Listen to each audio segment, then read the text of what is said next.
there's a common view right now, I think, from most people, or at least I hear it a lot across all, stripes, geographies, that the world is far more uncertain, far more dangerous between climate change, post-COVID, wars around the world, immigration, crime. There's a litany of the world is a less secure, more troubled place than it was 10 years ago, 20 years ago. And I think people feel that palpably. The question is that really true? Right? I mean, when you look around the world, is it in fact that way versus is there simply a feeling of it being that way?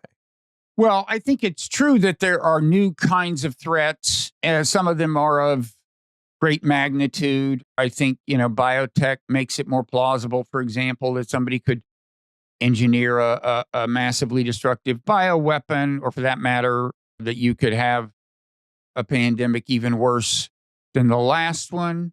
I think AI has the potential for both a lot of good and a lot of bad, including in the realm of helping somebody make a bioweapon. I think, and being, possibly destabilizing in various ways. I think the good news is that the solutions to these things are in principle pretty clear. That a lot of these new kinds of threats, including climate change, are, they increase the non-zero sum dynamics between nations, which is to say they give nations more of an interest in cooperating to solve the problems. The problems are soluble, but they sometimes call for new forms of governance, more in the way of international agreements and treaties and international governance generally. And I am worried by how little recognition of this there seems to be. But in a way, it gets back to the question of polarization because, the U.S. has to be a part of any of these kinds of solutions. And I would say, by the way, so does China.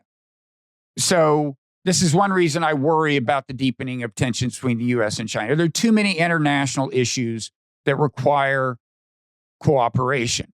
But leaving China aside, and by the way, I think China is open to cooperating in a lot of these areas. Leaving China aside, I think the U.S. is not going to be poised to really address these things until we tamp down some of the polarization. Because right now, international governance is a dirty word in the red tribe. Both sides have their stereotypes of each other. And the stereotype of Team Blue on the red side is that it's a bunch of coastal elites who don't care about America and are detached from the interests of everyday Americans. And in some cases, look, that's true. We're not paying enough attention to the interests of everyday Americans. But anyway, that caricature, these global elites, that fits into this opposition to, anything that can be depicted as international governance. And I think among the reasons we need to get the polarization under control and convince both sides that the other side is not as bad and threatening as they think is so that the U.S. can become a more responsible player on the global stage. Well, Bob, I want to thank you for your reflections and thoughts. You got in the non-zero world right there at the end. So I'm glad. Yeah, you knew it was going to happen sooner or later. It's got to enter into the conversation. For those of you who don't fully get that reference, just look up Robert Wright and NonZero and enjoy the very deep rabbit hole that you can go with that concept and how it is a bit of an evergreen one for our world. But I do recommend that people check it out. It is an important concept, to say the least. I'm glad you are still plugging away with your determined yet detached acumen. I look forward to your book about AI, which I'm sure will force us to look at it in a counterintuitive and non-zero fashion. And thank you for your time today. Well, I'm glad you two are doing God's work.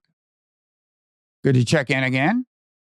I know Emma from the Buddhist world from years ago.